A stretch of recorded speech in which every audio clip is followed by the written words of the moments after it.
Bismillahirrahmanirrahim. Bismillahirrahmanirrahim. Assalamu alaikum, everybody. Walaikum salam. Today, I, of course, want to congratulate everybody on the birth anniversary of our beloved second Imam, Imam Hasan, al-Mujtaba alayhi salam. And for the commemoration of Imam Hasan of Islam, I wanted to give this sermon on the anticipation of uniting ourselves with the Ahlul Bayt and the connections we have to make to all the members of the Ahlul Bayt, including, of course, Imam Hasan of Islam. So, for Imam Hasan of Islam, we obviously know he's the first son of Imam Ali alayhi salam and Bibi Fatima sallallahu alayha. And in that came the responsibility of basically being the head of the new generation of Islam, as he would have to take the responsibility of claiming the Khalifah after Imam Ali alayhi salam. The thing that Imam Hasan al-Islam has in common with, that we have in common with the Sunni sect as well, is that Imam Hasan al-Islam was the last of our Imams to also be represented as a Khalif by the Ahl Sunnah wal Jama'ah, in which Imam Hasan al-Islam was their fifth Khalif after Imam Ali al-Islam, roughly. There was obviously a transgression with Muawiyah, but the general consensus is that Imam Hasan al-Islam was the one who takes the Khalifa, which is something that the rest of our Imams did not have afterwards. For the connection to Imam Hasan al-Islam, I wanted to focus on how connecting ourselves to all the Imams is such an important task, especially on this birthday, and of course this holy month of Ramadan. We have to connect ourselves to Allah subhanahu wa ta'ala more. We want to get into higher forms of worship, and of course one of the best ways of worship is the commemoration of the Ahlul Bayt alayhi salam. Whenever we talk about the connection of the Ahlul Bayt, and specifically who we are talking to, whenever we ask for their intercession, it is very important that we understand that as the Shias of Imam Mahdi, we have a very important duty in making sure that we connect ourselves to all 14 Masameen.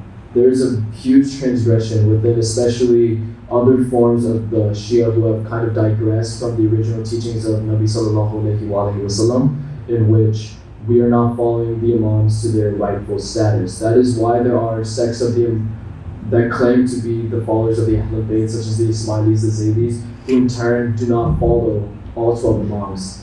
You can be perfect up to a certain point. If you follow only up to Imam Zain al-Abidin, if you follow only up to Imam Jafar Sadiq al-Islam, you're still missing 6 to 7 pieces of the puzzle, right? If you read a book and you skip 1 or 2 chapters, you're not going to get the whole context, right? That is why for things such as the event of Karbala, whenever Imam Hussein al-Islam and his companions gained the Shahada in order to save Islam from tyranny, there is a huge misconception within other sects who claim to be Shia because they do not have the witnesses of the other members of the Imam in Islam. Whenever we talk about our connection to Imam Hasan al-Islam, it is actually really disappointing that even within the followers of Imam Mahdi, that there is a bit of disconnection from him in terms of anticipating and understanding what he actually did for the Islamic community. For Imam Hasan al-Islam, he was especially known for obviously being brave, obviously being the son of Imam Ali al-Islam, who was obviously the best commander at his time. So whenever there are, even among our own Shias, complaining about the fact that he decided to create a peace treaty with Muawiyah instead of going into a fight, this creates a whole new level of transgression where we have to focus on the situation surrounding Imam Hasan al-Islam and how he was really doing the bravest thing possible, and that we have to refute this claim by the enemies of the Ahlul Bayt as well as those who are misinformed that Imam Hasan al-Islam did not act out of cowardice, rather out of bravery. As horrible as something like that is to say that the son of Ali al-Islam acted out of cowardice, it is a debate that has focused in many circles that we hope to confront today in our last couple of minutes before Maghrib, inshallah. So whenever you focus on the Ahlul Bayt specifically, and how they were raised, it is obviously super important to understand that Nabi sallallahu alayhi wasallam had such a deep regard for his grandsons. His 2 sons died at a very young age, and then his two grandsons, alhamdulillah, obviously lived long, prosperous lives in which they contributed a lot. In their early childhood, it was actually a really good transgressional field with Nabi sallallahu alayhi wa sallam, as well as his grandsons, because he raised them to be strong, to be warriors. There is a hadith from Imam Jafar al-Sadiq al-Islam in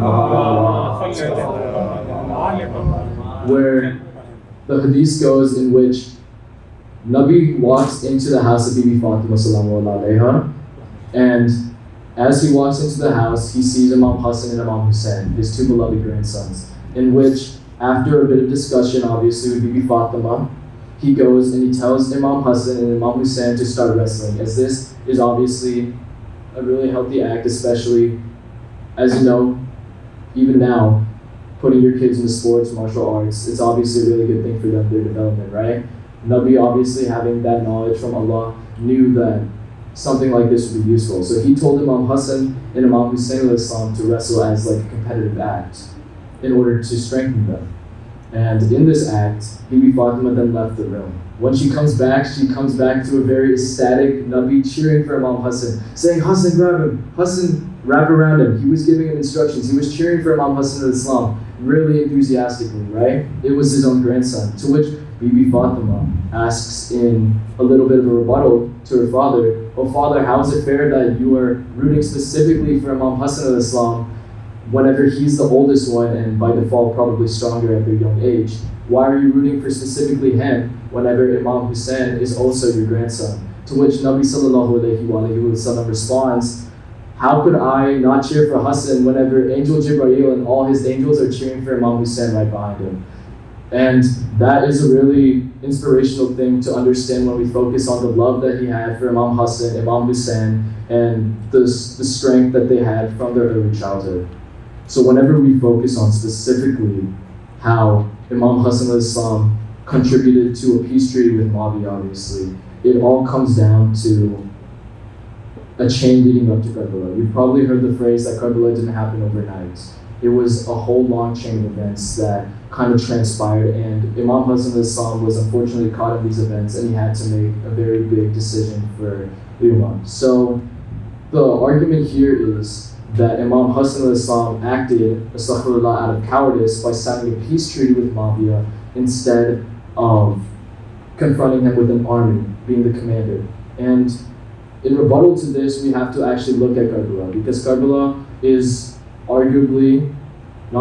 definitely is the biggest battle in Islamic history, as it kind of defined the turning point for the Shia, right? For humanity, for the religion of Nabi sallallahu alayhi wa sallam.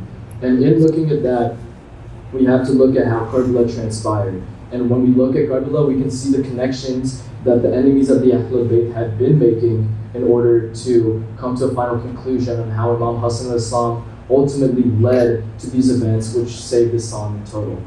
If we recall Karbala, it was a very small group of people with Imam Hussein. Some estimate around 72 companions against an army of thousands who were acting out of greed, pity, self-worth, self-deprivation, right?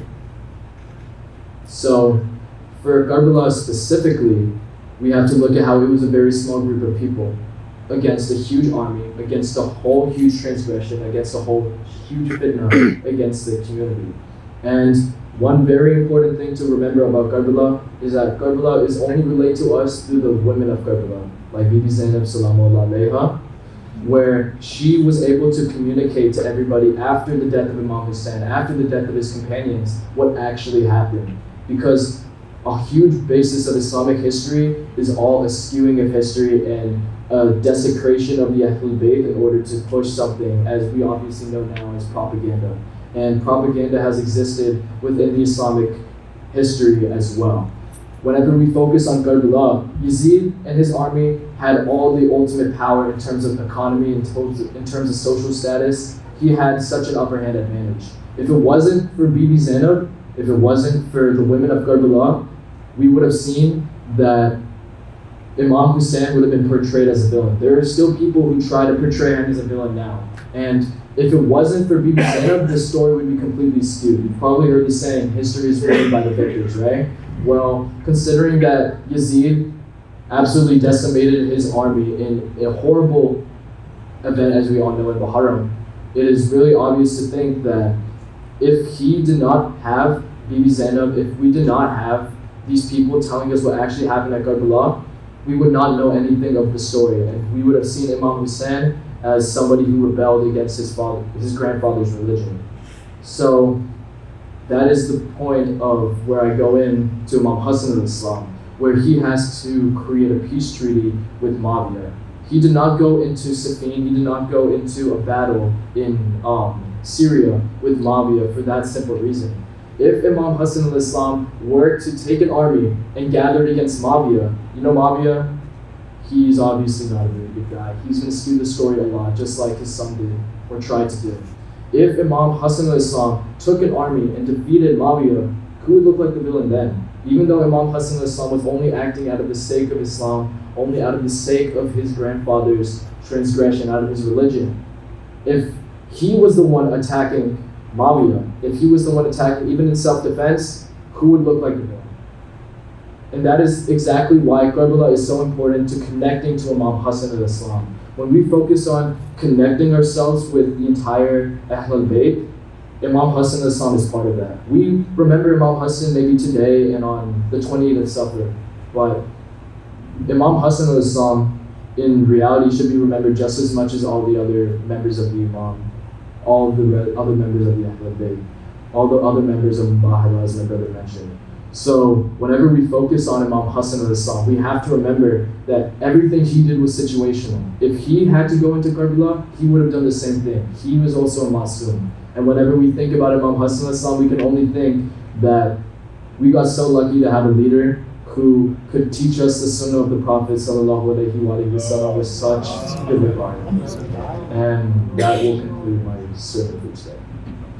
Salawat ala Muhammad wa ala Muhammad.